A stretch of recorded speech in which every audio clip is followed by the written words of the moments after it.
एक साधु विचित्र स्वभाव का था। वो बोलता कम था, उसके बोलने का ढंग भी अजीब था। उनकी मांग सुनकर सब लोग हंसते थे।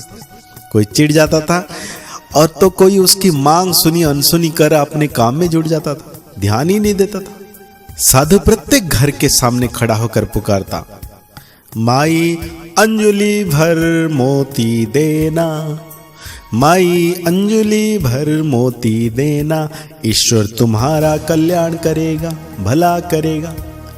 ऐसे करके साधु मांगता था। साधु की यह विचित्र मांग सुनकर स्त्रियां चकित हो उठती थी। वह कहती थी, बाबा यहां तो पेट भरने के लाले पड़े हैं, तुम्हें इतने ढेर सारे मोती कहां से दे सकेंगे? किसी राजमहल में जाकर मोती मांगना। जाओ बाबा जाओ, आगे बढ़ो। साधु को खाली हाथ गांव छोड़ता देख एक बुढ़िया को उस पर दया आई। बुढ़िया ने साधु को पास बुलाया। उसकी हथेली पर एक नन्हा सा मोती रखकर वो बोली, साधु महाराज मेरे पास अंजुलि भर मोती तो नहीं है, नाक की नथनी टूटी तो यह एक मोती मिला है, मैंने इसे संभाल कर रखा था, यह मोती ले लो, मेरे पास एक ही मोती है। ऐसा मेरे मन को गर्व तो नहीं होगा, इसलिए तुम्हें सौंप रही हूं, कृपा करे इसे स्वीकार करे, हमारे गांव से खाली मत जाना। बुढ़िया के हाथ का नन्हा सा मोती देखकर साधु हंसने लगा। उसने कहा, माताजी ये छोटा सा मोती मैं अपनी फटी हुई झोली में कहां रखूं, इसे आप अपने पास ही रखना। ऐसा कहकर साधु मुस्कुराते हुए उस गांव के बाहर निकल पड़ा।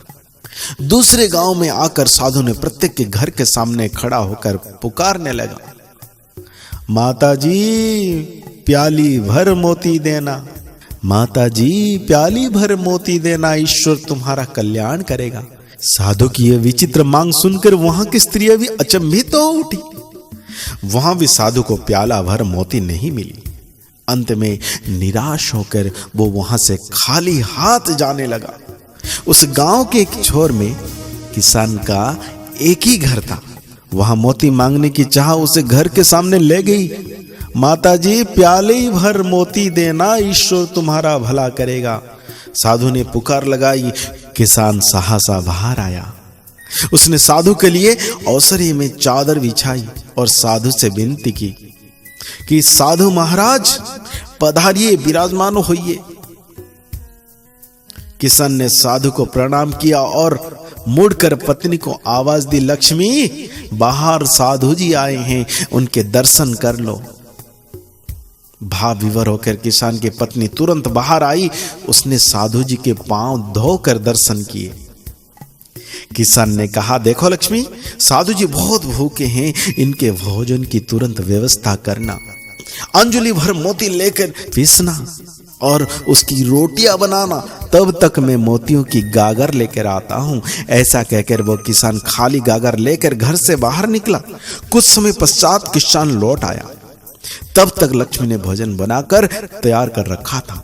साधु ने पेट भर भोजन किया। वो प्रसन्न हुआ। उसने हंसकर किसान से कहा, बहुत दिनों के बाद कुबेर के घर का भोजन मिला है, मैं बहुत प्रसन्न हूं। अब तुम्हारी याद आती रहे, इसलिए मुझे कान भर मोती देना। मैं तुम दंपति को सदैव याद करूंगा। उस पर किसान ने हंस हंस के कहा, साधु महाराज मैं अनपढ़ किसान आपको कान भर मोती कैसे दे सकता हूं?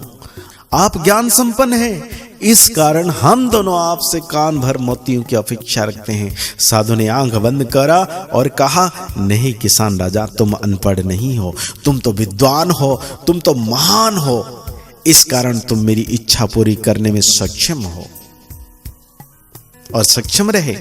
मेरी विचित्र मांग पूरी होने तक मैं हमेशा भूखा प्यासा रहा।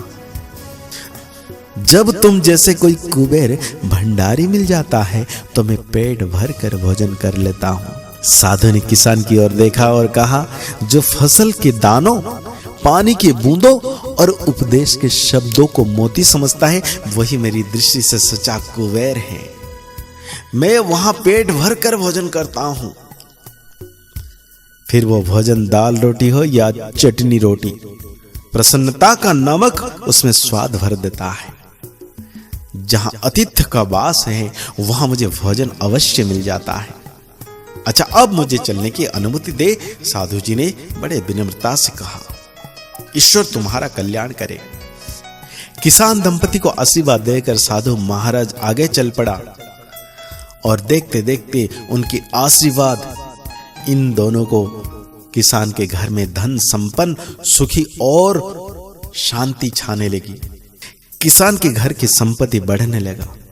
मेरे प्यारे दोस्तों, ये कहानी हमको यही सिखाती है, पृथ्वी पर 3 ही रत्न हैं, जल, अन्न और सुभाषित।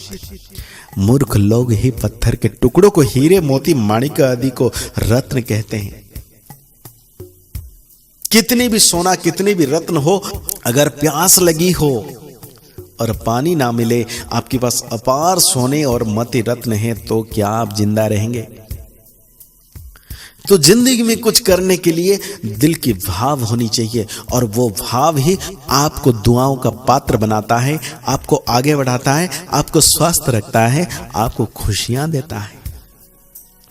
तो मेरे प्यारे दोस्तों, ये कहानी हमको यही सिखाती है, दिल विशाल बनाइए, सबके लिए अच्छी भावना रखिए, दुआओं की मोती जीवन की झोली में भरते जाइए, क्योंकि जो हम देंगे वही हम पाएंगे, वही हम काटेंगे, वही हम खाएंगे, जो हम बोएंगे। सदा खुश रहिए, आगे बढ़ते रहिए। अगर ये कहानी आपको अच्छी लगे तो जरूर शेयर कीजिए और हमारे चैनल को जरूर सब्सक्राइब कीजिए, और अगले कहानी, कमेंट्री कुछ भी सुनने के लिए लाल बटन को जरूर दबा दीजिएगा। बोलते हैं दिया जलता रहे तो जीवन शुभ है।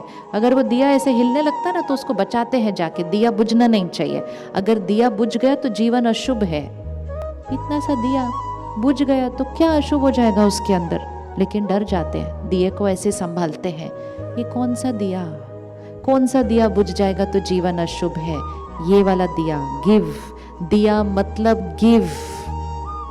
रिश्तों में अगर गिव बंद हो गया ना तो जीवन अशुभ हो जाता है।